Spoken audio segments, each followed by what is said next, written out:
A paz do Senhor, meus amados, que o nosso Deus maravilhoso abençoe você abundantemente, a tua casa, o teu trabalho, a tua família e também os teus projetos, em nome do Senhor Jesus. Amém? Bom, eu quero falar hoje de uma coisa que já vem acontecendo há algum tempo, mas que está cada dia mais evidente, né, que é a morte da igreja. Eu vou falar sobre isso daqui a pouquinho, depois da nossa vinheta. Amém?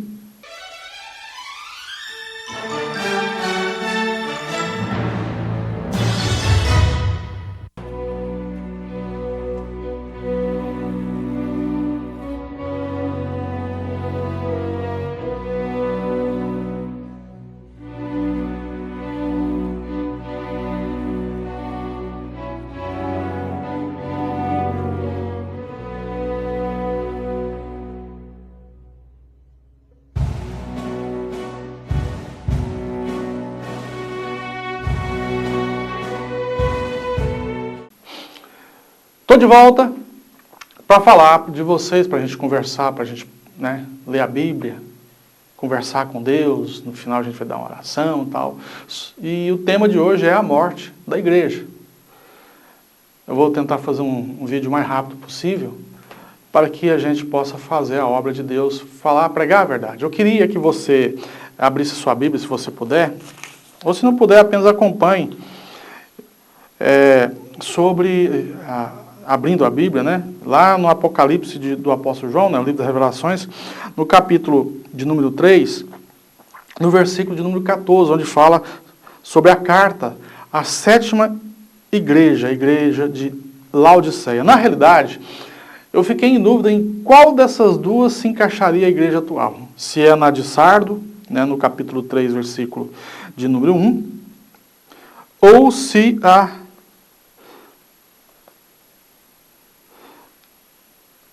de Laodiceia.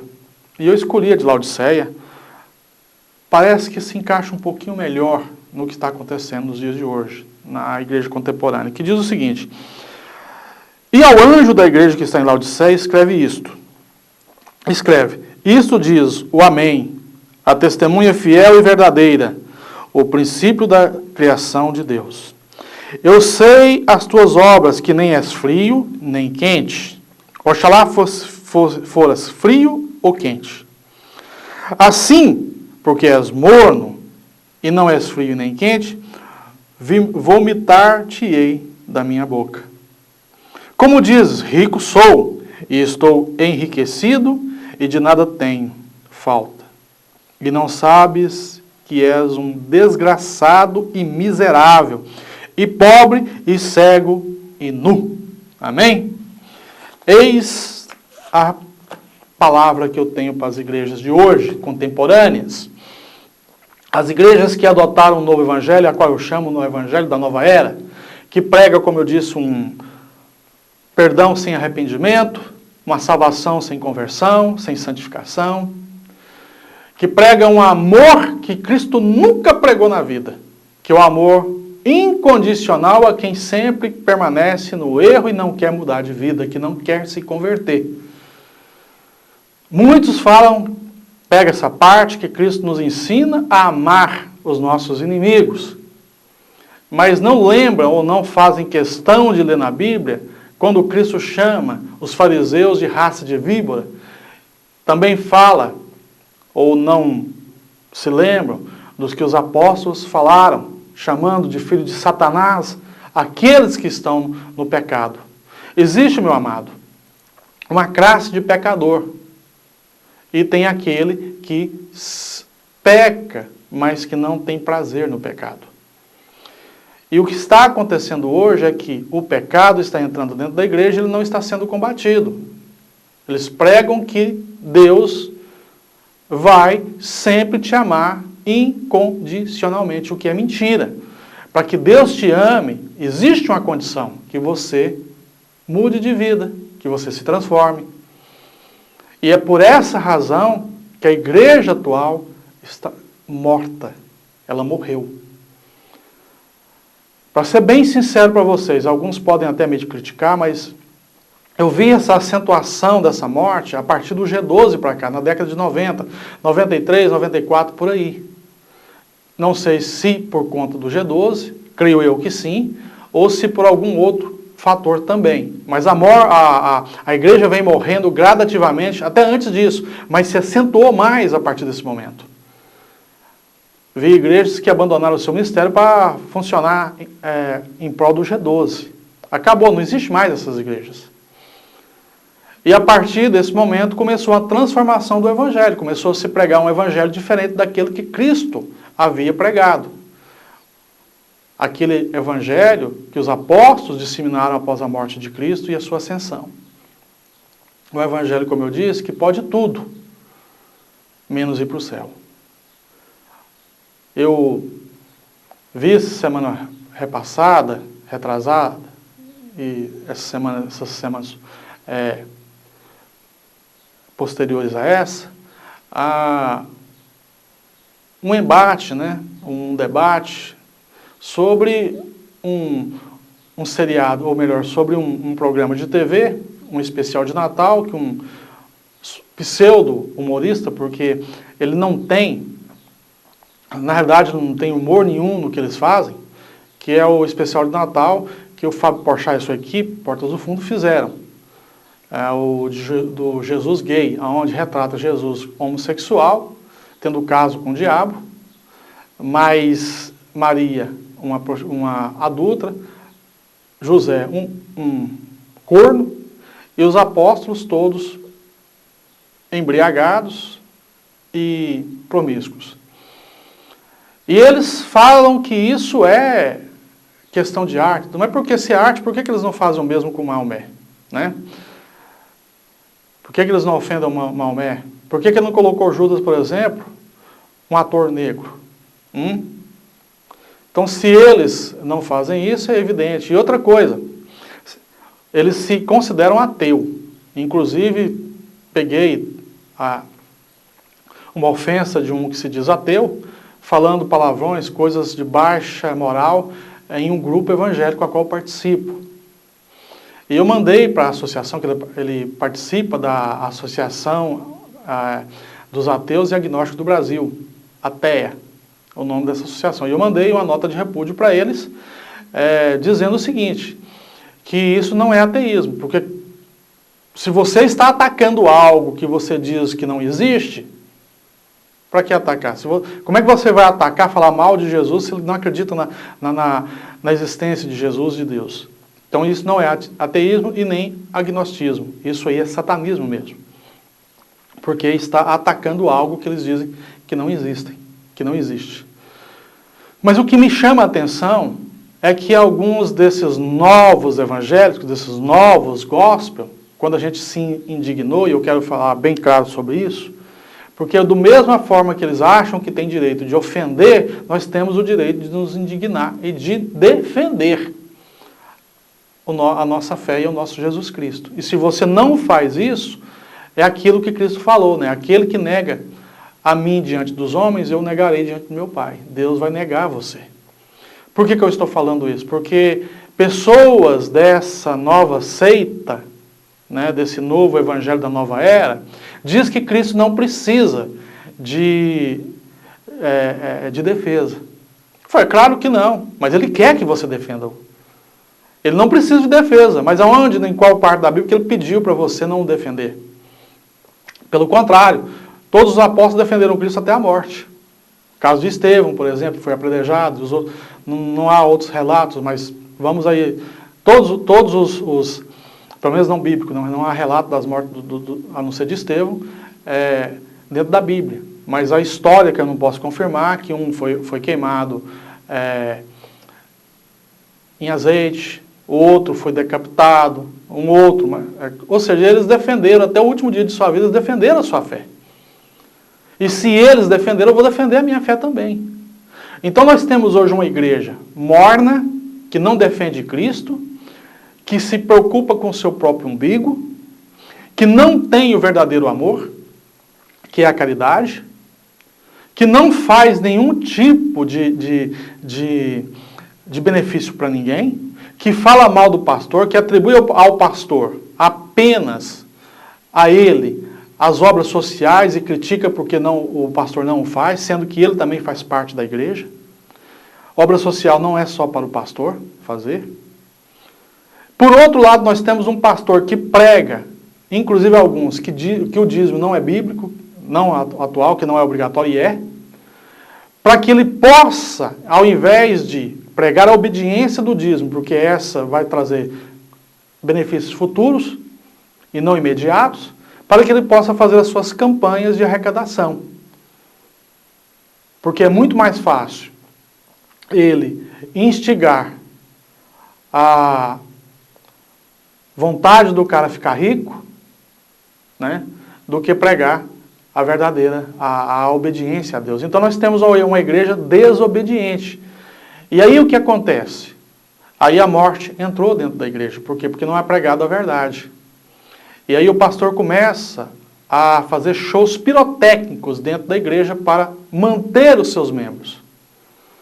E começa a trazer dentro da igreja usos e costumes seculares, mundanos, profanos, satânicos.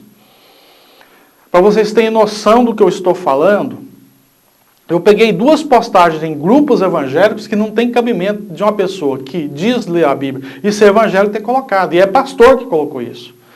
Eu contei num outro vídeo a respeito de um pastor que colocou uma história de um menino que havia sido morto, isso há 2 semanas atrás, e que se comunicou com a outra pessoa que estava viva para trazer a sua mãe, que iria morrer lá para eles 2 ficar juntos. E um punhado de crente, amém, glória a Deus. Isso é totalmente espírita, não tem nada a ver com a fé cristã. E isso um pastor que postou para ilustrar a importância, o amor da mãe através de um conto espírita. E essa semana eu vi uma foto com um texto também semelhante a esse, de uma pessoa evangélica que o marido tinha morrido, ela com numa mão o filho e na outra mão a imagem meio apagada do espírito do marido dela. Isso num grupo evangélico, meus amados. Para vocês terem noção do que está acontecendo dentro das igrejas evangélicas. Sem falar em casamento gay, de 2 pastores lá no Rio de Janeiro, que teve semana passada. Certo? Sem falar em outras baboseiras aí do demônio que entrou dentro das igrejas de uma forma que... Aliás, eu não sou muito de fazer estudo escatológico, mas eu estou analisando essas 7 cartas. Muitos teólogos atribuem cada uma dessas cartas a um período da igreja até os dias de hoje. E eu discordo. Eu falo que hoje tem igreja fazendo o que a primeira igreja fez, o que a segunda está fazendo. Ou seja, tudo isso aqui das 7 cartas está acontecendo simultaneamente hoje, nos dias de hoje. Hoje tem igreja com Jezebel dentro dela. Hoje tem igreja com Nicolaita dentro dela. Hoje tem igreja que perdeu o verdadeiro amor, o primeiro amor. Hoje tem igreja que a maioria que não está nem quente nem fria. Hoje tem igreja que se enriqueceu materialmente. Que tem jatinho para o pastor andar para baixo e para cima, tem fazenda, mas não é rica, é nu, é pobre. Hoje tem todo esse tipo de igreja. Se você prestar atenção, nós estamos passando pelas 7 igrejas simultaneamente. E tem realmente igrejas que ainda adoram a Deus, que realmente faz a sua obra. É evidente que um número muito pequeno, mas existe. O que eu estou chamando a atenção de você é para voltar aos ensinamentos que sempre esteve à sua disposição, em vez de estar acreditando em malabarismos de pastores, em malabarismo de endemoniados que estão em cima do púlpito, travestido de pastor. É isso que eu estou chamando, para que você se rebele contra as falsas doutrinas que estão sendo pregadas dentro da igreja. Se você for analisar bem o que Cristo falou, quando os apóstolos perguntaram para ele, o que era o Evangelho, o que eram os mandamentos, e ele disse que tudo se resumia em 2 mandamentos: amar o Senhor sobre todas as coisas e ao teu próximo como a ti mesmo. Nenhuma dessas 2 coisas estão sendo feitas no dia de hoje.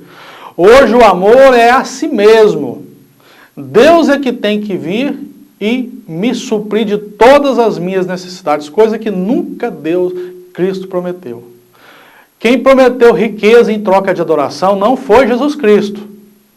Foi o tentador lá no deserto, quando tentava Jesus Cristo. Preste atenção nisso.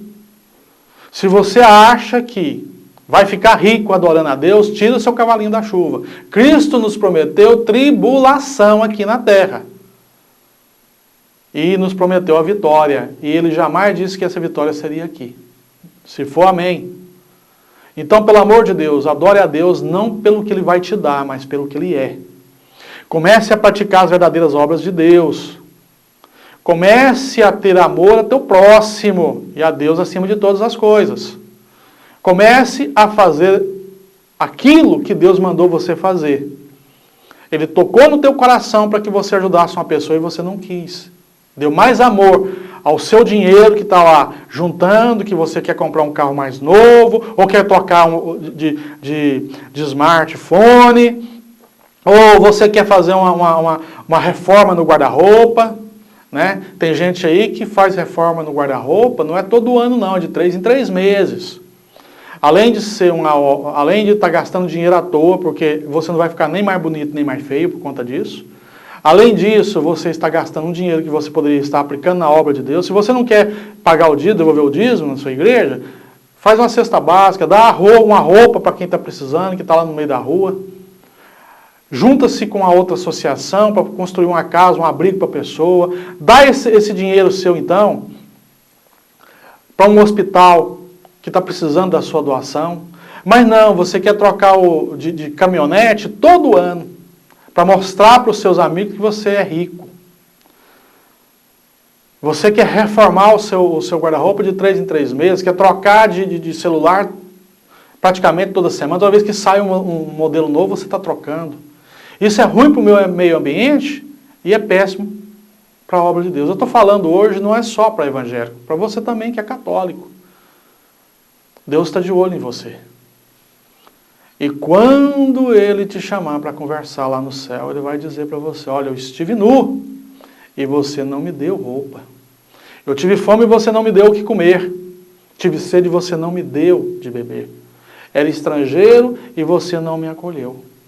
Estive preso e doente e não me visitaste. E vai concluir dizendo: apartai de mim, maldito, para o fogo eterno destinado a Satanás e vossos anjos. Aí eu quero que você me diga: compensou o iPhone que você trocou de 3 em 3 meses?